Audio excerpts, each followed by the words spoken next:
Jotono salkahan tinio no bang select nan chumale Warren Buffett simo boy Secret Millionaire Club money chiyo se sayak na le chungo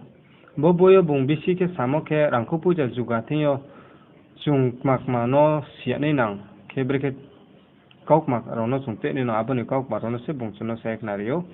William secret ke hama singke try to learn from your mistake better yet learn from the mistake of others arnya sao ke borwo bung sani chumo singke te bini dera moro jo tu suro no chung nai snunge tungmo ma tha emani tinio chini dera mo sasani dera mon che fu chung snunge la ni ma nau ye bung sa no sayak na rio ke boro chung sia ne nau tinio chung dera ke tinio chung je baza sam tanye chung dera mo chin tio mistake su mo bozo torole chung snunge la ni ma thema sei ma mi se ka bo snung mon chi se experience mon chi se tre better ka ham kiye bus ka mo tre chung je baza na pho tang thi meyo tre bodi ke sawo when you own a business or manage a company, the last things you want to do is make a mistake. You can lose customer and lose money by making too many mistakes, but sometimes slip-ups happen and a successful business manager learns from his or her mistakes. Bro bung sawo, tinio chung business rock maro, kerai thamin singke, abro ni chio chini tio mistake wan ma tongu, mami singke chung joto su samurai samoro lelo le sapaya mon ba panda wo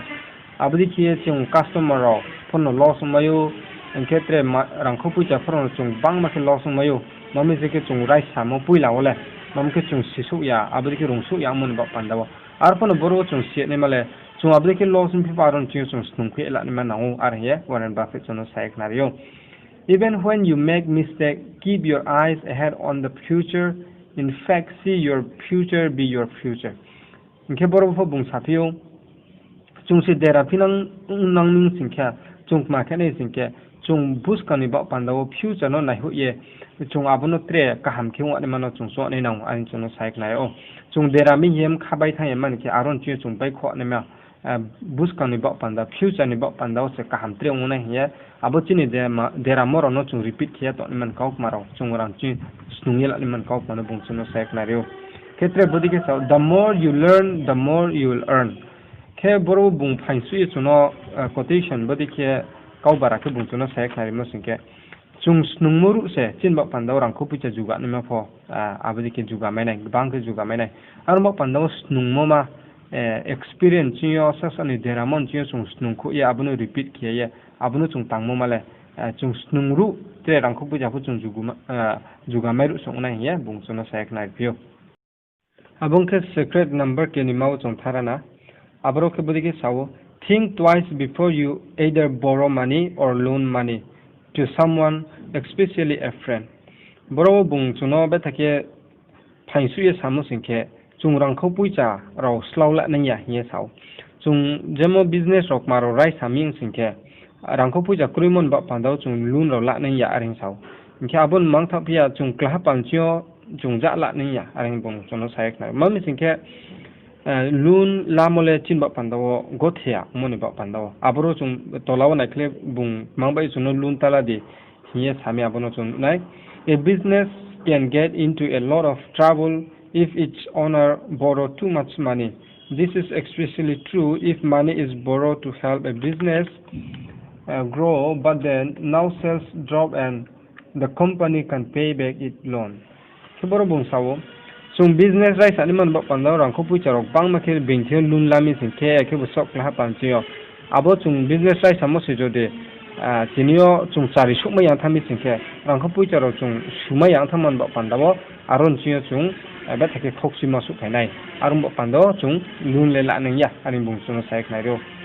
borrowing too much money can get people into trouble too. If you borrow money to buy things that you want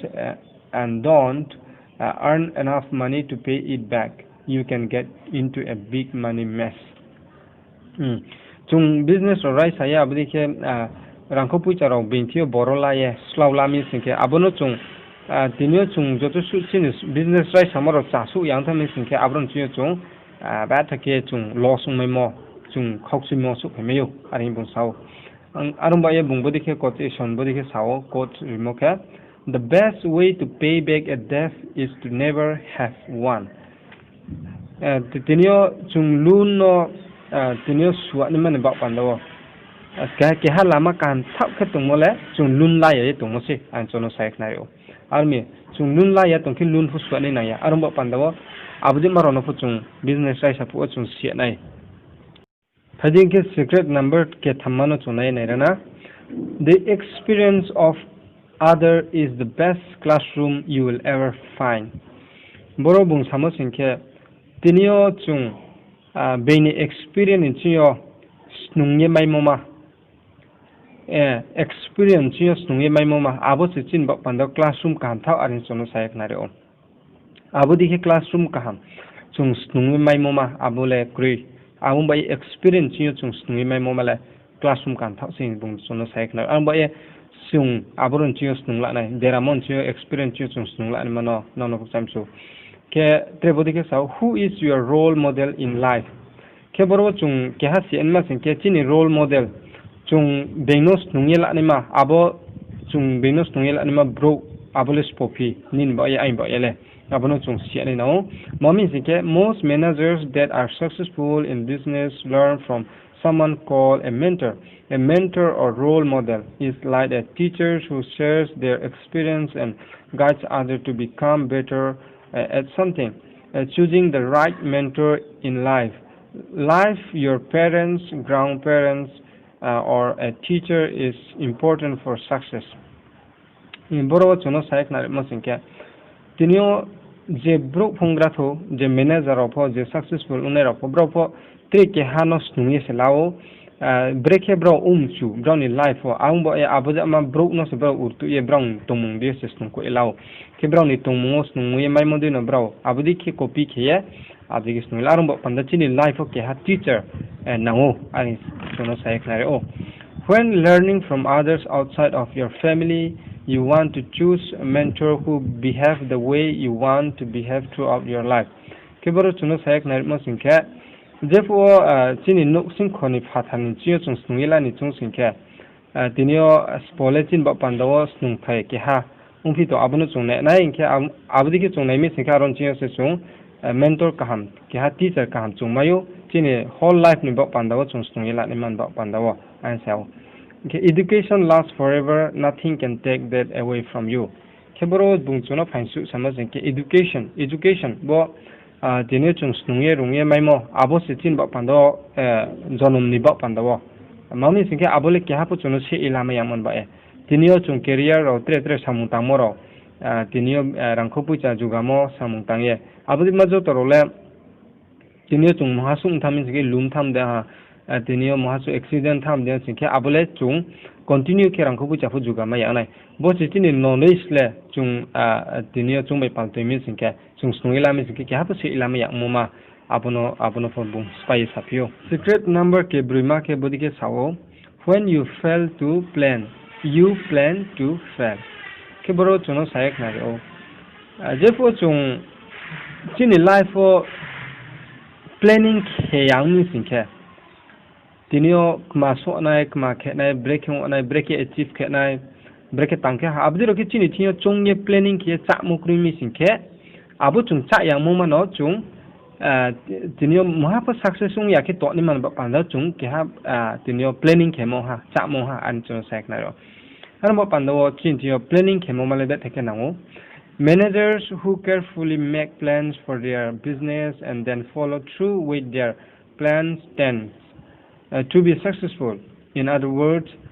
if a business doesn't properly plan how to make and spend money, it could end up failing. Boro sao tinio manager of fonto treter of fonto tinio brau khasa kia planning by kia break so na break ke kam no abdi ke chongye cha e samuno tangmi sike abo jotu surole success unese bo cha abdi ke chung ke yang ni singke tinio chin bus kan ba pando chungmo kre planning ke mo kre mi singke jotu su chin tangmo ropo abor phlo se fail unai mami sike abor phlo se so thai jaga so ma yang nai rangko puja phuno loss nai tre phuno unai abdi ke unai hi chono sek nai o planning well is also important in everyday life. You need to plan for things if you want to be successful, like doing grow homework every night so you can get good grades. And doing boro bung sawo chuno tinio lekha pora pore min singe chung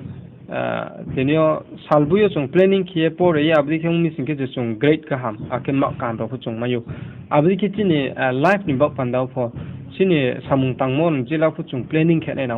abdi ke chung planning khe mono important re na abdi ke chung khemi singke chini jodo su tangmor pho successful ona hiye chono sayak na review